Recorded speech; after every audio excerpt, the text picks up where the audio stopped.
Hello everyone. Now today we will going to start the second part of this chapter, that is evolution. Till previous lecture we have ended with genetics part, the heredity part, and we have discussed about the history of Mendel and his work and how he explained the pattern of inheritance from one generation to another generation, all the theories related to his experiment and the sex determination method also we have done in the previous lecture. Now the second part of this chapter, that is now we will going to discuss about this evolution is. Now the question arises, what exactly this evolution means? Actually evolution का सीधा सीधा मतलब होता है that means to reveal hidden potential.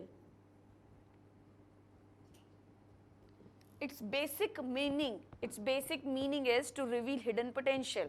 It means अगर कोई character किसी भी organism का किसी particular generation में express नहीं हो रहा है and after वेरियस जनरेशन वो अचानक से रिवील हो जाता है तो उससे एक नया ऑर्गेनिज्म इवॉल्व होता है, या आप कह सकते हैं नया ऑर्गेनिज्म ओरिजिनेट हुआ है, या एक न्यू कैरेक्टर के साथ एक रिनोवेशन के साथ एक न्यू इंडिविजुअल डेवलप हुआ.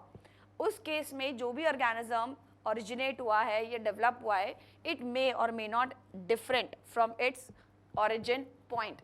अगर वो एंटायरली डिफरेंट डेवलप हो रहा है from its origin point, then the process is known as evolution.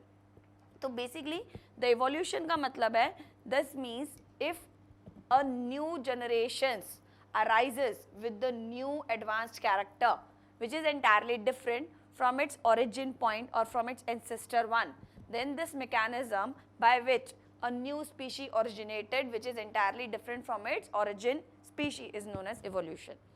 But before proceeding with this mechanism or with this process, we need to understand that how the life originated on earth, or we should also know about how this earth has been originated. Now we all know, as we all know, our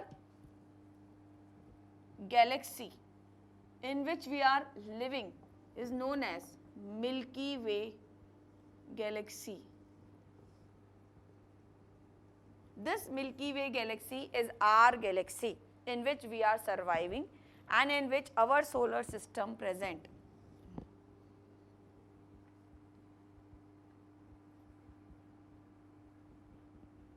And this our solar system consists of sun and planets along with our natural satellite, that is moon. Fine. And sun is the central part of our solar system. Sun present at the center of our solar system having planets. Planets जो भी हैं उसमें से our planet on which we are living is actually earth, and the moon is our natural satellite. Now we should know how this earth originated or how our solar system originated. Basically only one particular theory explained the origin of universe.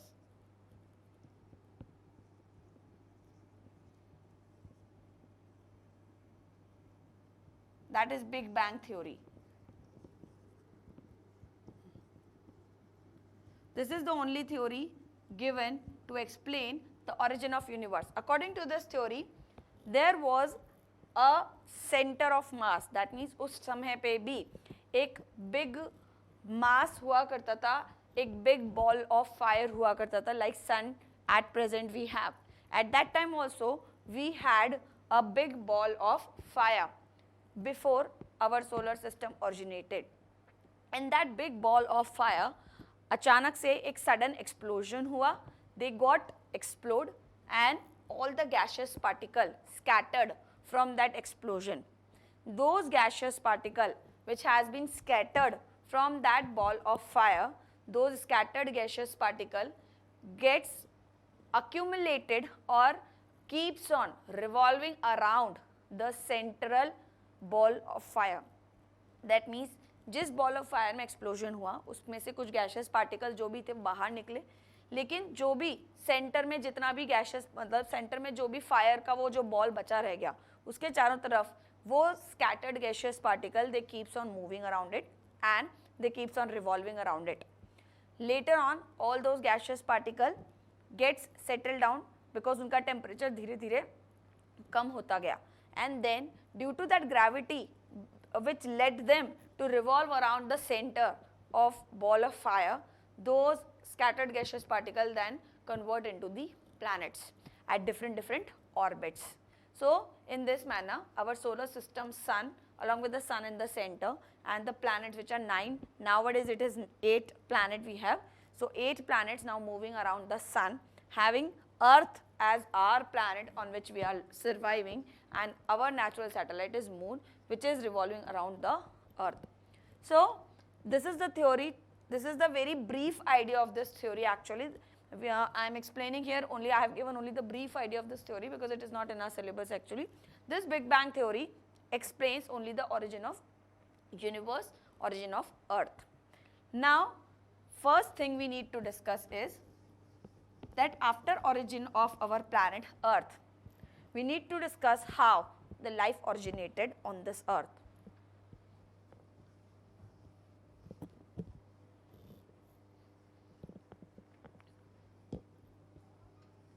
So theories to explain origin of life on earth.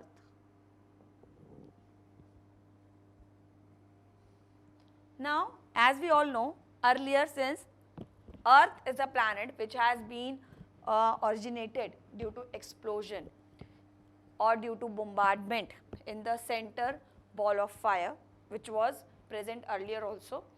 That time also the earth which has been which was present in the form of the gaseous state only.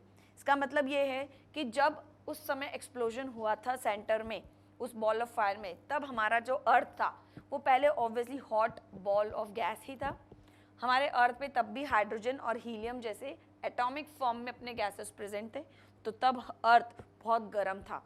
धीरे धीरे अर्थ फिर molten state में आया, and then after अर्थ में जब पानी accumulate हुआ तब जाके our earth get settled and convert in the form of planet. तब जाके उसमें लैंड बनी, वाटर बना, और तब जाके वो प्लैनेट कंसिडर हुआ. तो अब जब भी वो प्लैनेट बना अर्थ, तो उसमें लाइफ कैसे ऑरिजिनेट हुई होगी, पहला सेल, पहला लिविंग ऑर्गेनिज्म कैसे आया, उसके लिए बहुत सारी थ्योरी साइंटिस्ट ने दी थी. Different scientist at that time were indulged only in explanation how the first life originated on the earth.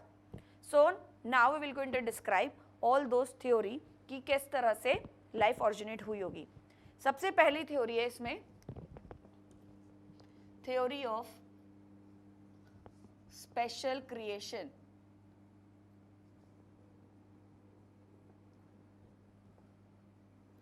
अब इसका सीधा सीधा मतलब ये है कि जो स्पेशल क्रिएशन की जो थ्योरी है, ऐसी वैसे बहुत सारी थ्योरी गिवन थी, बहुत सारे साइंटिस्ट ने जिनका कोई भी साइंटिफिक एविडेंस नहीं था या एक्सप्लेनेशन नहीं था, but still that scientist were trying to explain कि किस तरह से लाइफ ऑरिजिनेट हुई होगी. In this particular topic actually we assume the things because we don't have definite evidence to favour the theories explaining the origin of life on earth. So these are all about assumption only, and if we have evidence, those evidence are all in the form of fossils or some footprints or some experimental evidences कि ऐसा हुआ होगा. So fine, so this is actually a hypothetical topic in which we are assuming, and by performing certain experiment we are proving कि हमारी theory बहुत हद तक सही है या इसी तरह से लाइफ ऑरिजिनेट हुई होगी. नाउ ये थ्योरी क्या कहती है, this is the first theory, theory of special creation. ये थ्योरी वैसे तो साइंटिफिक बेस्ड थ्योरी नहीं है. दिस थ्योरी सेड कि God has created everything. According to this theory the God has created everything. इस थ्योरी के अकॉर्डिंगली भगवान ने सब कुछ बनाया है, भगवान ने ही क्रिएट किया इस दुनिया को. इस सृष्टि का निर्माण जो है भगवान ने किया है, और ये 7 डेज में पूरी जो दुनिया है वो 7 डेज में गॉड ने क्रिएट करी हुई है. ये थ्योरी यही कह रही है. इस थ्योरी के अकॉर्डिंगली जब भी अर्थ भगवान ने बना दी, तब उन्होंने 2 प्राणी मतलब 2 इंडिविजुअल ह्यूमन बींग्स अर्थ पे भेजे that is according to Christian mythology Adam and Eve, and according to Hindu mythology Manu and Shraddha. Fine, ये एक मेल और एक फीमेल गॉड ने नीचे अर्थ पे भेजा और उन्होंने कहा कि इनके अकॉर्डिंग ही, इन्हीं के थ्रू जनरेशन ये लाइफ ओरिजिनेट हुई. Right, so this was the theory, that is a theory of special creation, that God has created everything and God has created all the things in only 7 days. कि पहले दिन शायद उन्होंने ये बनाया, फिर दूसरे दिन ये बनाया, फिर तीसरे दिन ये बनाया, और मनु एंड श्रद्धा को भेजा एंड एडम एंड ईव को भेजा अर्थ पे. उसके बाद आगे की जनरेशन चालू हो गई. So this theory was completely rejected theory because it has no scientific background, no scientific evidence. Now the second theory, theory of spontaneous generation.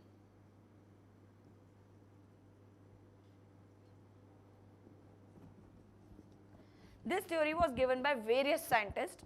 बहुत सारे साइंटिस्ट ने मिलकर ये थ्योरी दी थी, whether it is Planzini, Leonardo, Aristotle, right, Spencer. So there are a lot of scientists who actually gave this theory of spontaneous generation.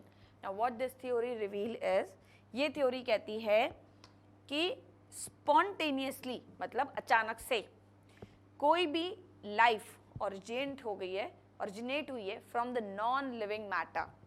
What does it say? That life originated spontaneously from any non-living matter. That is known as spontaneous generation. अब इसका क्या मतलब है?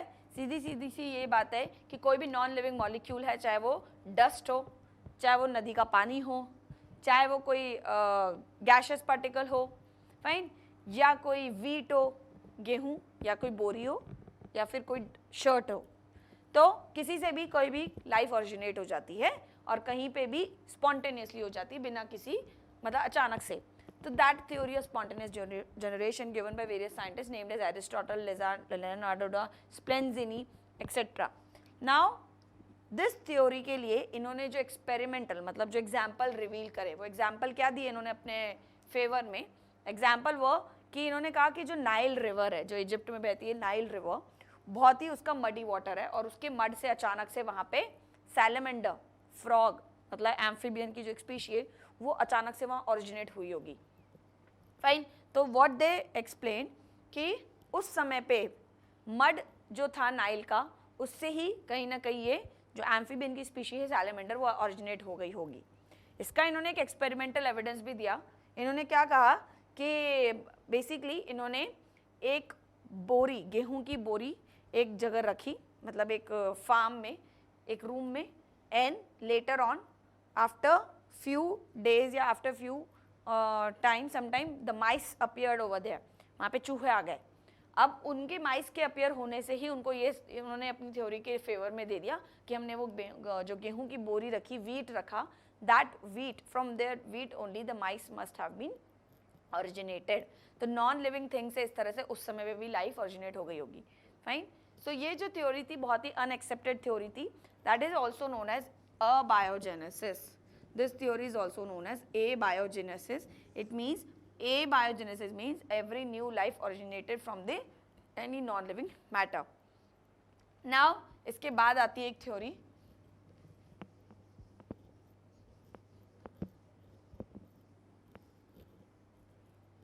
theory of biogenesis.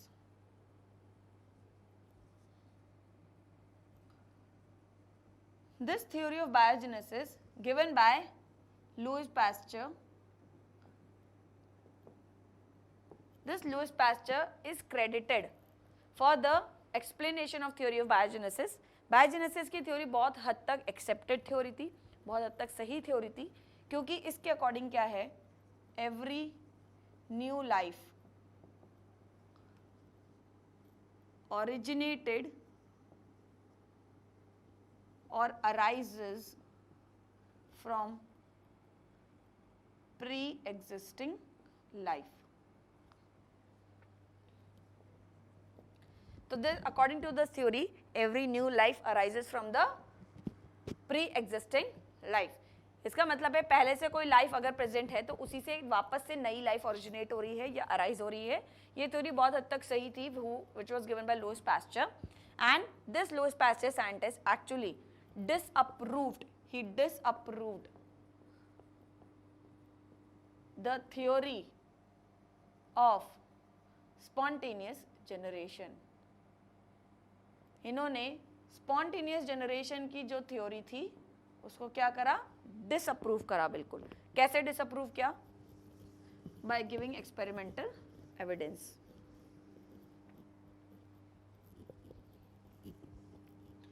Theory of biogenesis में Lewis pastor ने एक experiment perform किया. उन्होंने क्या करा, उन्होंने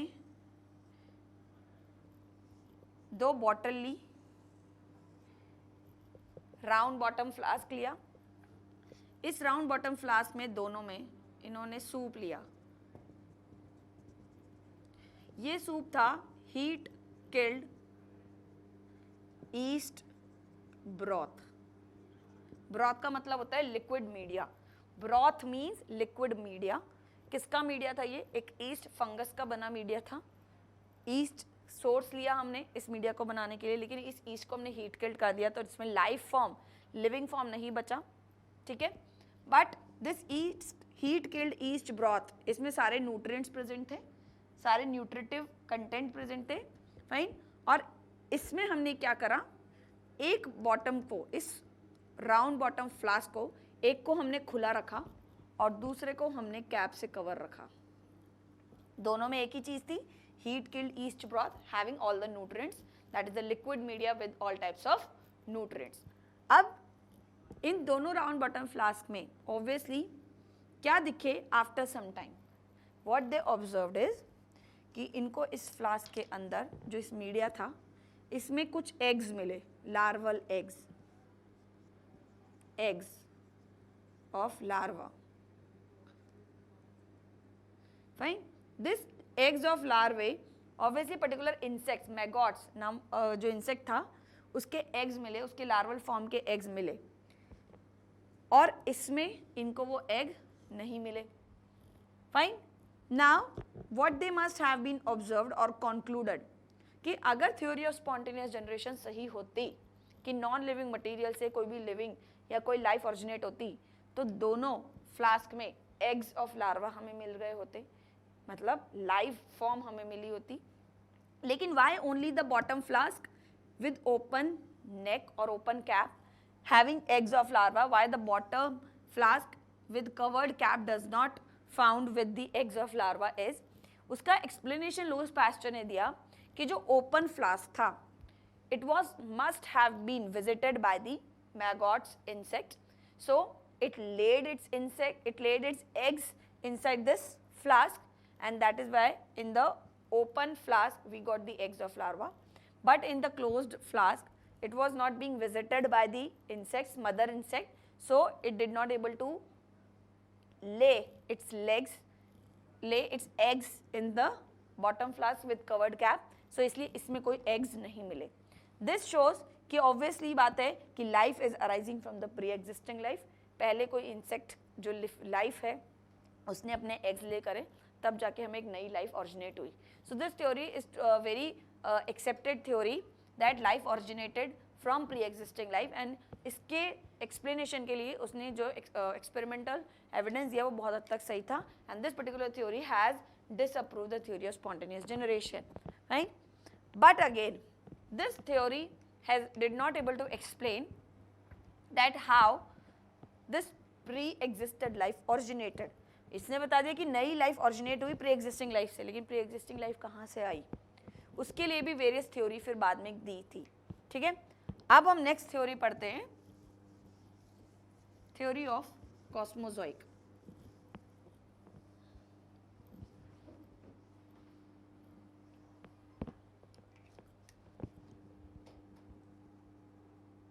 थ्योरी ऑफ पैंस्पर्मिया, और you can say cosmozoic. Theory. Now ये थ्योरी क्या कहती है कि स्पेस से, what this theory is explaining is कि हमारा जो स्पेस है, आउटर पार्ट, अर्थ एटमॉस्फेयर के बाहर जो स्पेस है, वहाँ से कभी कभी उस टाइम पे मिटियोर्स गिरते थे। मिटियोर्स हम समझते हैं, ठीक है, it's a solid huge mass of rock dust particle which is present in the space only. हमारा जो गैलेक्सी है, जो सोलर सिस्टम जहाँ पर प्रेजेंट है हमारे यूनिवर्स में, वहाँ से कभी कभी मिटियोर्स आके अर्थ पे गिर जाते हैं। एंड दोज मिटियोर्स को जब साइंटिस्ट ने उन मिटियोर्स के में मिलने वाले कंपोनेंट्स को डायग्नोस किया, मतलब उसको टेस्ट किया, आइडेंटिफाई किया, then what they found is कि वो मिटियोर्स में कुछ ऐसे कंपाउंड मिले, कुछ फ्यू ऑर्गेनिक कंपाउंड्स मिले जो हमारे सेल में भी मिल रहे थे।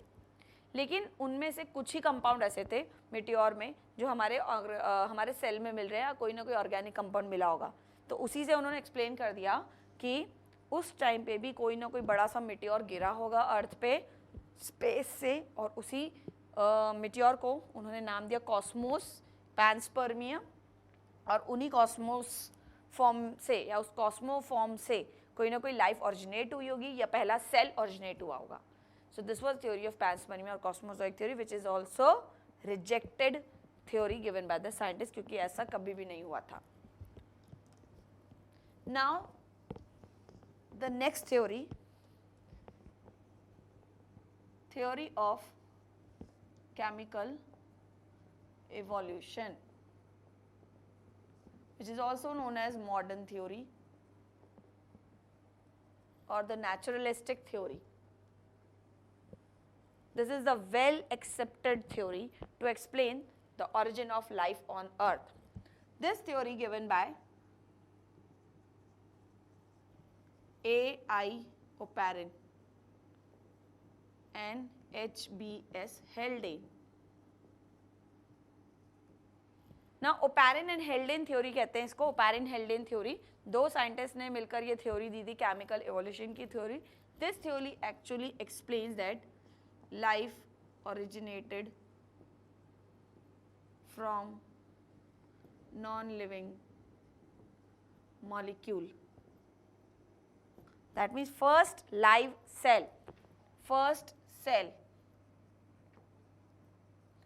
originated from non-living molecule. And we all know कि आज अगर हमारी बॉडी का अगर कोई स्ट्रक्चरल या फंक्शन यूनिट है तो that is the basic unit of our body is cell, the basic unit of life is cell.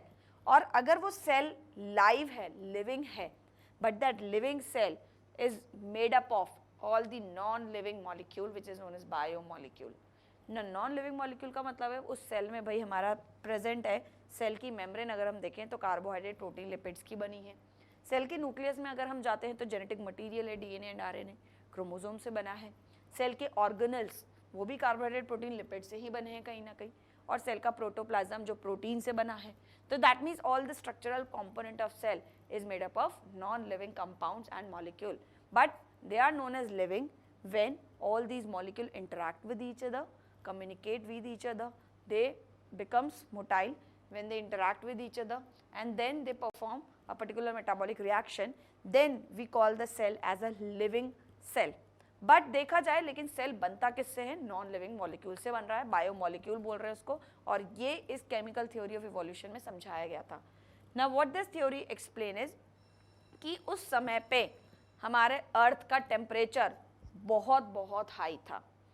जब लाइफ ओरिजिनेट हो रही थी या जब अर्थ बना था, सोलर सिस्टम बना था या ओरिजिनेट हुआ था, तब हमारा अर्थ जो था it was a molten mass. The earth was a molten mass, मतलब एक पिघला हुआ, जिसे हम कहते हैं ना, बिल्कुल मेल्टेड फॉर्म था। ठीक है, अब इसमें जो गैसेस प्रेजेंट थी उस समय पे, only the atomic phase present था गैस का। कौन सा फेज था? Atomic phase. सॉरी। अब ये जो एटॉमिक फेज है गैसेस का, इसमें सबसे ज्यादा इंपॉर्टेंट गैसेस थी hydrogen, helium, carbon, oxygen, nitrogen, all the gases present in their atomic form. Fine.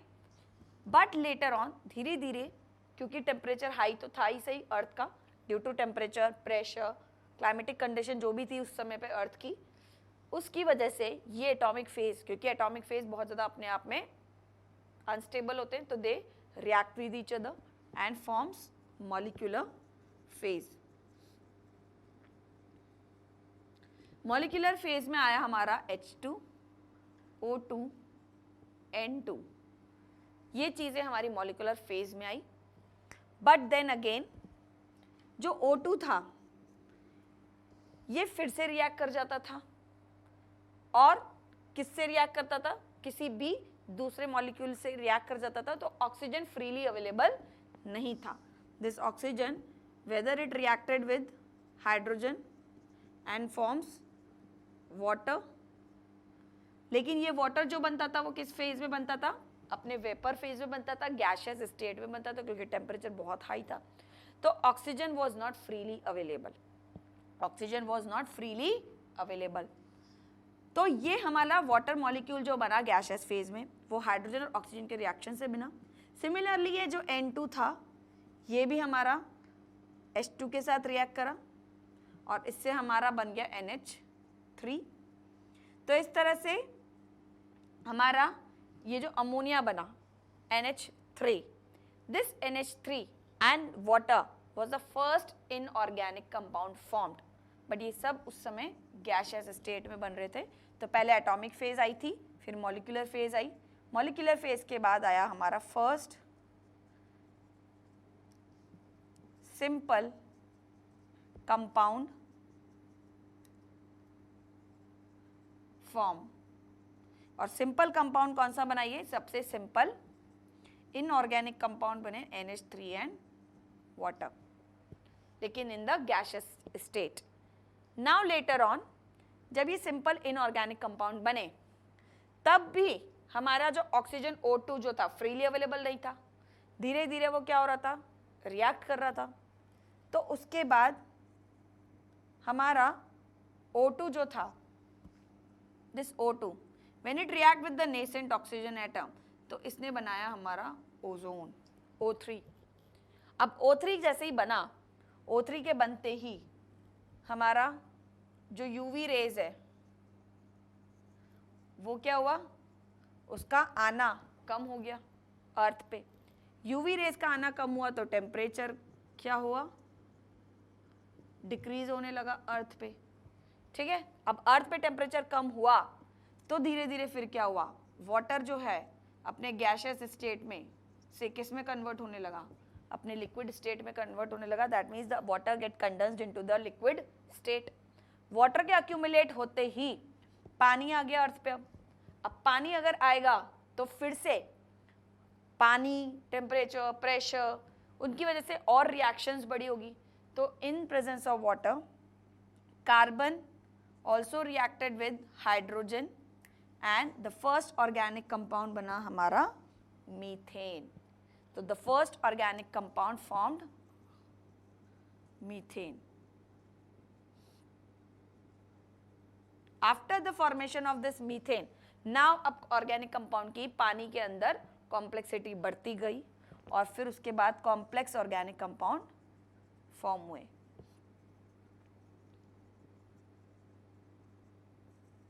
अब इन complex organic compound में अगर मैं example लूँ तो सबसे पहला RNA जेनेटिक मटेरियल, न्यूक्लियोटाइड्स बने, कार्बोहाइड्रेट बने, प्रोटीन्स बने, लिपिड्स बने। लेकिन प्रोटीन, कार्बोहाइड्रेट, लिपिड से भी पहले क्या बने होंगे, इनके सिंपलर यूनिट, जैसे ग्लूकोज आया, अमीनो एसिड आया, न्यूक्लियोटाइड आया, नाइट्रोजनस बेसेस आए, पेंटोज शुगर आया, फॉस्फेट ग्रुप आए। तो all the simplest organic compound when they arises, then they reacted to form the complex organic compound and they polymerizes to form a major biomolecule, carbohydrate, protein, lipids and also the genetic material. अगर मैं genetic material की बात करूं तो water में सबसे पहला genetic material जो अराइज हुआ था या ऑरिजिनेट हुआ था, दैट वाज आरएनए। डीएनए पहले नहीं आया था, पहले आरएनए आया था, उसके बाद आरएनए से फिर डीएनए बना, फिर डीएनए से RNA and then proteins. Fine, तो इस तरह से कुछ इवोल्यूशन हुआ होगा उस समय वाटर के एक्यूमुलेट होने के बाद। एंड वाटर के एक्यूमुलेट होने के बाद ही जब ये सारे ऑर्गेनिक कंपाउंड बने, तो इन ऑर्गेनिक कंपाउंड से बनते ही हमारा पहला cell bana, that was known as protocell, and that protocell later on combined or differentiate या complexed या organized into a first cell known as prokaryotic cell. वो पहला जो prokaryotic cell था that was cyanobacteria and blue green algae. अब basically पहले हमारे atmosphere जो अर्थ का था वो reducing था due to non availability of oxygen. But जैसे आपका blue green algae cyanobacteria evolve हुआ या ऑरिजिनेट हुआ पानी में, तब हमारा वो फोटोसिंथेसिस करने लगा, and due to activity of photosynthesis more oxygen produced in the nature in atmosphere, and then the earth atmosphere converted from reducing to its oxidizing environment, और तब जाके बहुत से दूसरे अदर ऑर्गेनिजम्स का भी फिर ऑरिजिनेट हुआ, लाइफ बढ़ती गई एंड एवोल्यूशन बढ़ता गया. So this is the theories. That means these are all the theories which explain the origin of life on the earth. Now this particular theory, that is chemical evolution theory, is the well accepted theory. तो इसको experimental evidence भी दिया गया था क्योंकि इसको बहुत ज़्यादा accept करा गया था, क्योंकि ये theory बहुत हद तक चीज़ों को अच्छे से explain भी कर रही है.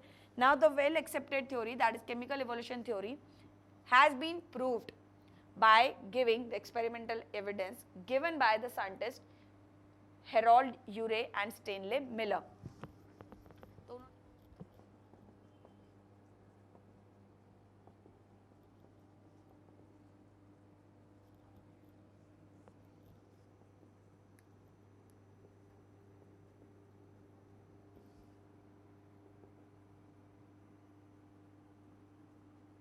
केमिकल इवोल्यूशन को समझाने के लिए उन्होंने जो एक्सपेरिमेंटल एविडेंस दिया, it was given by Miller and Urey. Harold Urey and Stanley Miller was the scientist who gave this experimental evidence. इन्होंने एक सेटअप तैयार किया. उस सेटअप में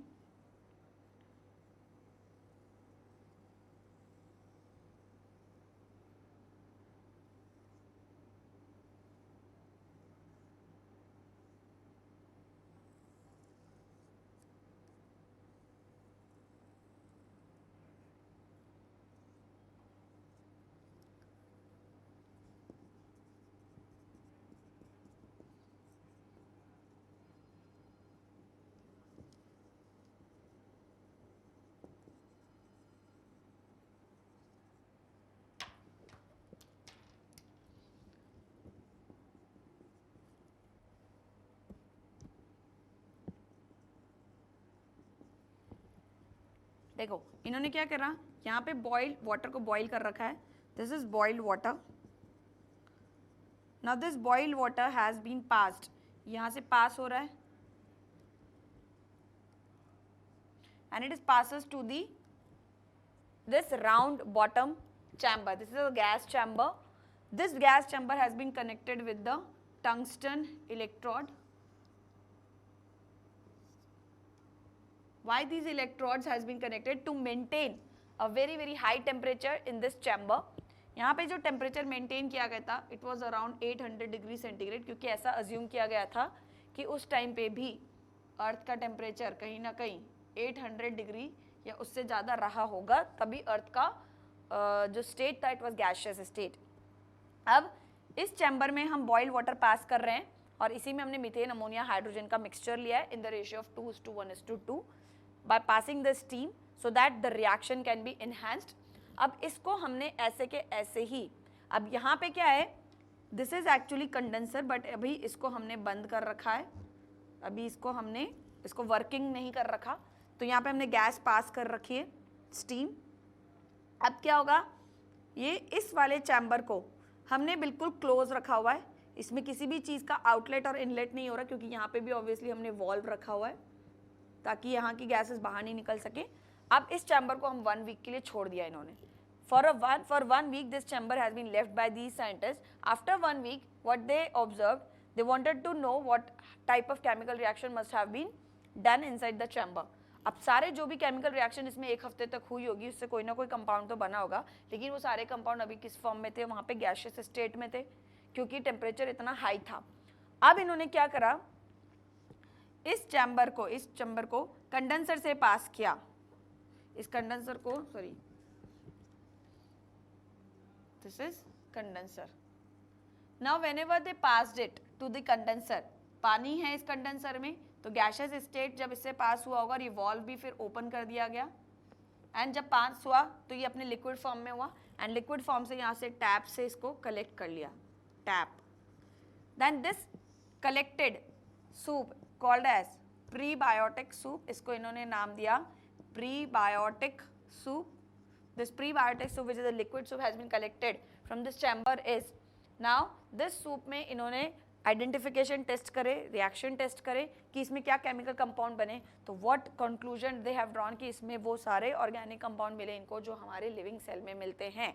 इनको इसमें मिला ग्लाइसिन नाम का अमीनो एसिड, इनको इसमें मिला न्यूक्लियोटाइड जिससे डीएनए आरएनए बनता है, इसमें इनको मिला शुगर, पेंटोज शुगर जिससे हमारा डीएनए आरएनए बनता है, as well as few amino acids, fatty acid, triglyceride. तो ऐसे बहुत सारे कंपाउंड मिले जिससे एक लिविंग सेल ऑर्गेनाइज होता है या बनता है. तो this experiment had evidence proved कि yes theory of chemical evolution जो थी बहुत ही एक्सेप्टेड थी और बहुत सही थी कि एक लाइव सेल जो है वो ऑरिजिनेट हुआ था कहीं ना कहीं नॉन लिविंग मॉलिक्यूल से. Now this was all about this lecture. We have explained all the theories to explain the origin of life on earth. Now in the next lecture we will going to discuss about the theories to explain about the evolution given by Lamarck. Thank you.